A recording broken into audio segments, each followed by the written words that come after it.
I didn't want to be lesbian. No, I couldn't be. Being gay was for other people, friends, acquaintances. But no, I was going to fight tooth and nail to prove, no, this was not me. It couldn't be. Despite growing up in an inclusive environment, I'd spent years of my life internalizing homophobia. The indirect type, the laughing at, that's so gay type. The them and us type. Were these people intentionally trying to be homophobic? No. But there was a culture of normalized homophobia I grew up around, where no one knew the damage casually throwing around intolerant remarks would make. The fact is, I was scared, no, terrified of being outed. I was already different enough, and I didn't want anyone to know the truth. For years, I said, even thought, that my first crush was a boy named Peter in the 4th grade, but that was a cover-up story. For a crush I was ashamed of. My first crush was a close friend. She was my best friend. The person I looked up to, my confidant, and man, did she play with my heart unintentionally. We'd talk about our futures, her in pretend, me in earnest. I wanted to have adopted kids, 5 cats, and live in a house together. Then one day, we'd been watching some film, and she was curious what French kissing was like. So she asked me to French kiss her. I don't think my 9-year-old brain could handle what I was feeling. What meant so much to me was just a laugh for her. That's when my mind went into protection mode. Gave me a male crush, 3 in fact, to be on the safe side. And so it went. Every time I got a crush on a girl, my mind would immediately give me a crush on a guy, because these were always my best friends, the people who would never work out with, but that I would do anything for.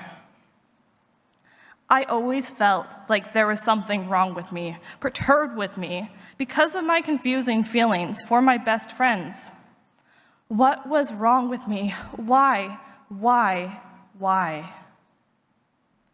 I couldn't stay straight as an adult.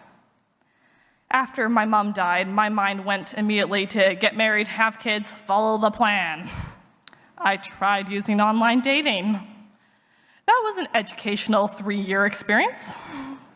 Oh, the horrible people, sexist, misogynistic people you find when you are 18. It was a rude awakening. The person I ended up dating was simply because he didn't use a derogatory term in his first text. What a saint. I often thought back to how pleasing it would be to tell this man that making love to him immediately made me wish I was with a woman. What a perfect retort to the person who felt so guilty for emotionally and physically manipulating me that they broke up over text. Didn't even have the guts to do it over the phone. At that point, I knew I was at least pansexual or bi. But for the next 2.5 years, I kept trying to force myself to like guys. Now, I do have friends who are male. Me not being straight doesn't mean I hate guys like some men have asked, which I personally find funny, is the concept of someone not wanting to romantically be with you so alienating that there must be no other option other than hate. My issue is with some of these men, perfect strangers have said things along the line of, oh, you just haven't met the right one. I couldn't make you straight. Like that's some sort of service or badge of honor. I also had family friends attempt to make me straight by introducing me to kind, gentle men. And yes, I liked them as people. Gave me some faith that not every man in their 20s was a jerk. But the attraction wasn't real. It just wasn't there. I didn't fully accept that I was lesbian until I was 20. And at that point, I was ready to explore the world and be open, and that's how I met my partner at Art City.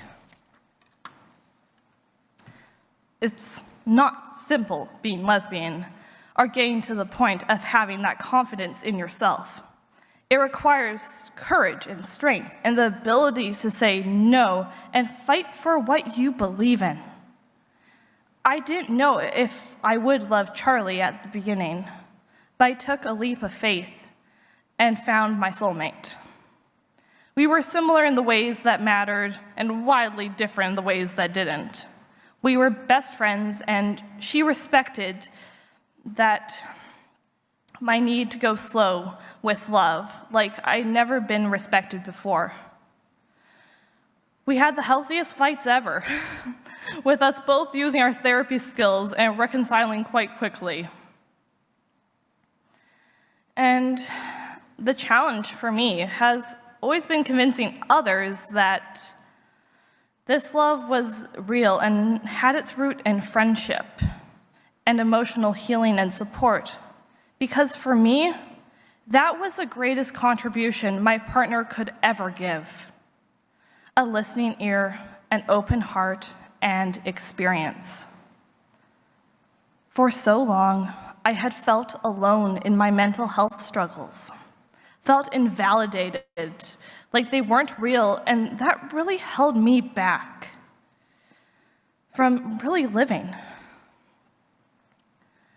They helped me move through my emotions and question my assumptions and overall get to the better place where I am today. And I feel like only now, after nearly 3 years, do other people appreciate this. For years, I felt like I was defending my relationship due to past hasty judgments and mistakes because I was beginning to excavate my authentic self. The self is still coming back to the surface. But when I feel safe, I get much bolder in my choices. I become much more assertive in some areas, less in others. I stop trying to people please and dance while walking outside. I'm naturally weird and open to the world. I like taking risks, trying new things, taking on more tasks than I can handle and overwhelming myself. Honestly, having a partner helps reel myself in, or else I'll try taking on the world. I've spent so many years in hiding that coming out wasn't just about being lesbian. It was and is about being me. Because as I forced down being lesbian, I forced down a lot of authentic parts of myself, just as I did when I tried to force down my autistic traits. I feel like I'm still trying to tease myself out, convince the lion that it's safe outside of its den. But I really struggle with my fears. And though it pains me to say it, I'm most scared that being myself is what will scare people off. That's the hard truth in my brain. No matter how logical, fears become less rational with time. I thought that I was able to get to know myself in my early teens, but without these two crucial parts, a lot of me was still buried. I think that we all try to bury parts of ourselves that scare us. We all have fears that on the surface make little to no sense, but that have been built up by seeds of doubt for years. We all struggle to face ourselves completely, but the more we try, the better it is for all of us. No, many of you might not be part of the LGBTQS+ community, but everyone needs to be able to come out to themselves about something. If you took a truth test against yourselves, I'm betting that many people here would fail, including myself. Since many are lying to themselves about something, maybe it's big, maybe it's small, like not appreciating gifts for your birthday. But usually we start lying to ourselves to protect us. Self-deception may have evolved to help us persuade others. If we start believing our own lies, it's much easier to get other people to believe them too, writes David Robson from BBC. But I think those lies reveal the greatest truth about ourselves and the greatest freedom if we're brave enough to reach for it. In returning to my earlier meditation, I want you to reflect inwards. I want you to be the detective with a looking glass and see if you can discover any areas of misalignment. I want you to take a peek, and I want you to see if there are any areas that you have a little bit of red tape, and just look under it.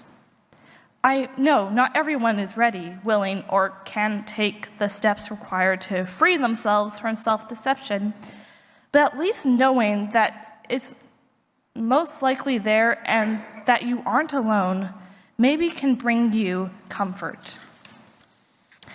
If you are ever ready to cross the line, like I was, it's not going to be an easy road and may require a counselor or two.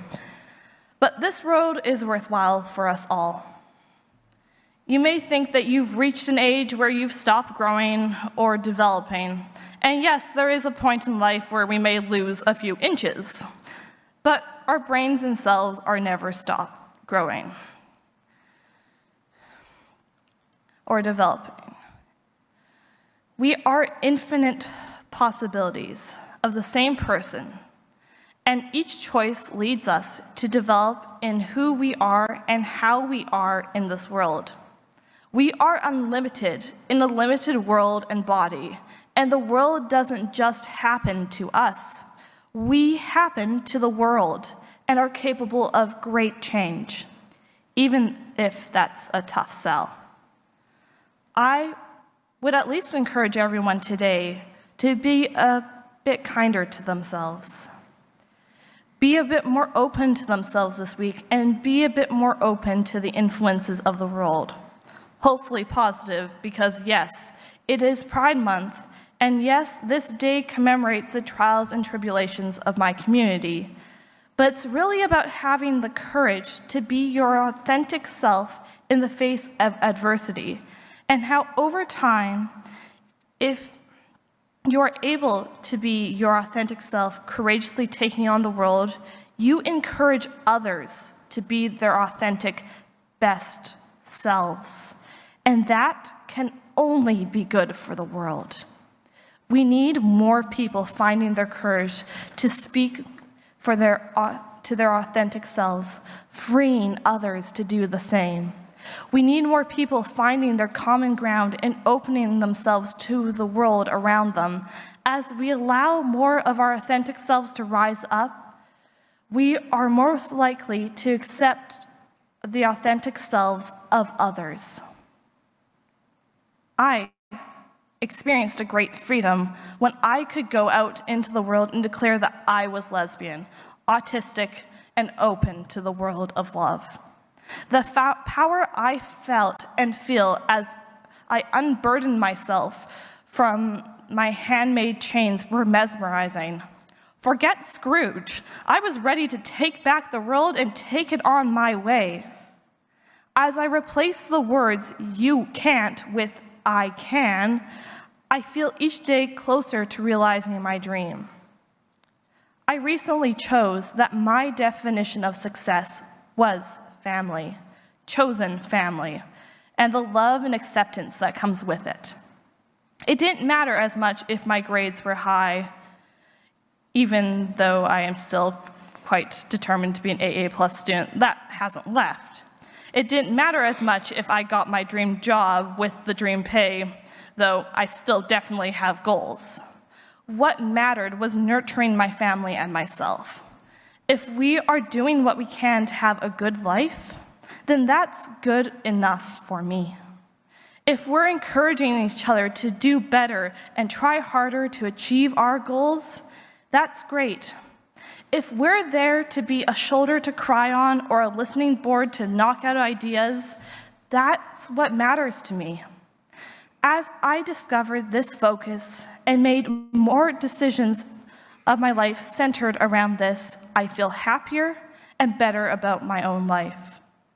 No longer do I have to chase down what is likely an unobtainable goal or beat myself down over a bad grade. Home is where my heart is, and their hearts are with me. I invite you to join in our closing.